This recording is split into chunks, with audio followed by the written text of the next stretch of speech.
Now, we're here in the South Street Seaport Museum. So let's start with the Weber tree. Australia, South America. It's a 19th century bulk cargo sailing ship, one of the only surviving example of the type of ships that line South Street. Between 1870 and 1914, world trade increased 400% because the world was becoming more economically integrated. Weber tree was already built in 1885. Was designed to be a workhorse, hoisting cargo among far-flung ports. So guys, look at this. You remember I told you? Yeah. Bad things happen when you rename the boat. Look at this. This is what the boat is like. That is just like this one.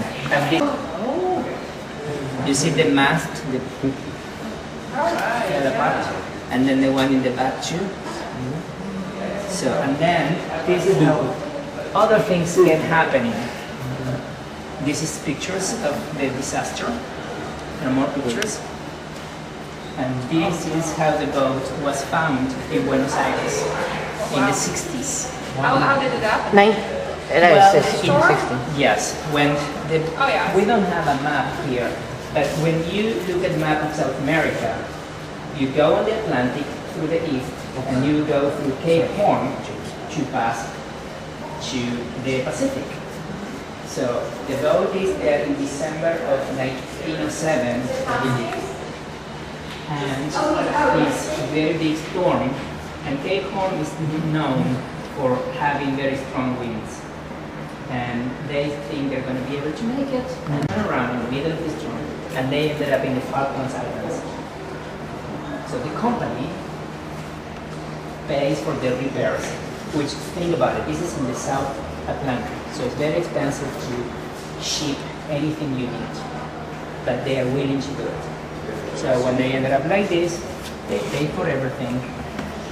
The ship gets repaired in Uruguay and say, okay, let's go back, because they have to continue the route. It happened again. Another accident, but this time the mast collapsed on the boards, and underneath they have the water supplies.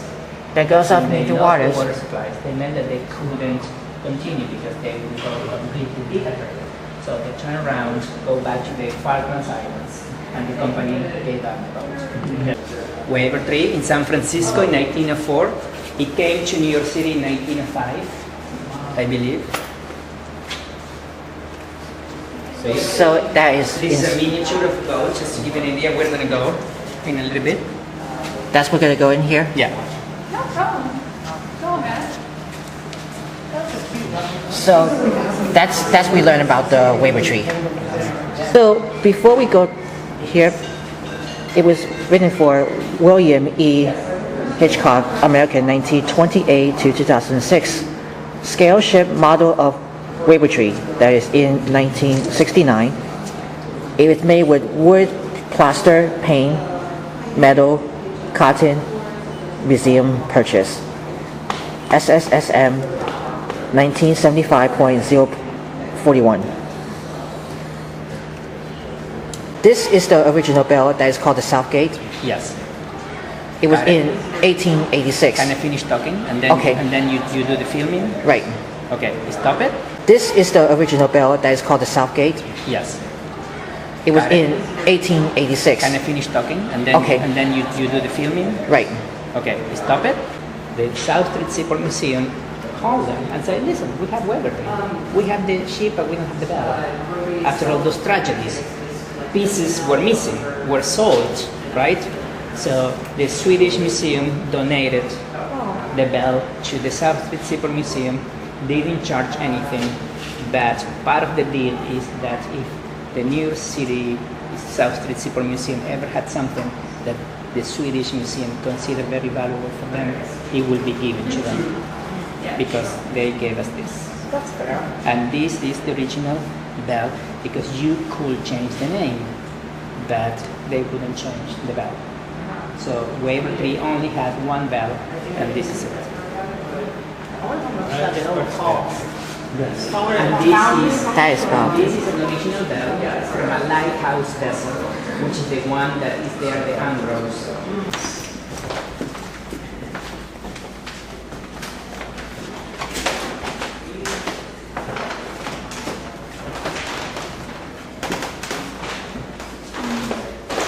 Look at how big, just to give an idea, how big the cruises are. This is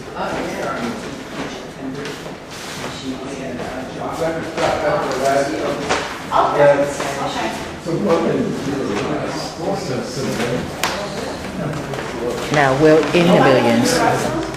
Everybody else keep the restroom? Here, Bathroom right there. I'll go for later on. But anyway, for it.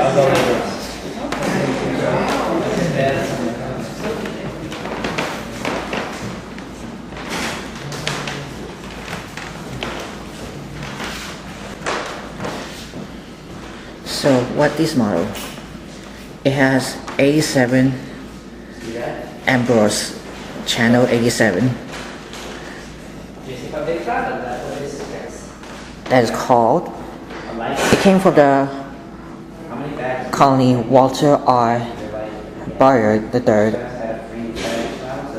The lightship LV 87 in the wall 512 Ambrose 1988 I mean. The picture of the White Star Line.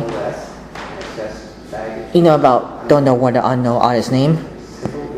It says RMS Olympic Passing Amstor Channel Lightship. So we want to show you about this one. This is the picture of the Cunard Line to all parts of the world, and as you can see inside what it is. For it has a bridge, lighthouse, bridge, and boat deck.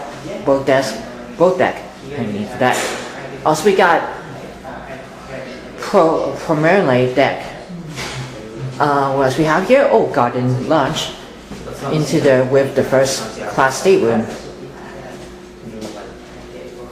And oh yeah, here's the restaurant right in the middle. We also got the second class smoking room with the second class dining saloon. Oh yeah, the more of the stateroom comes from the first. Now we also have the third class fourth berth room. The third class to berth room. Third class smoking room. Your bedroom downstairs, and it's on the side. Third class dining saloon downstairs, and oh yeah, we also gotta tell you about the stores, baggages. Oh yeah, on the bottom, coal bunker, and down here, boiler room and strike hole. So that is the original printer, right? Yes. Washington Press. Arho and Co. Oh my god, I wouldn't want to forget to show you this, guys. And wait, you forgot something?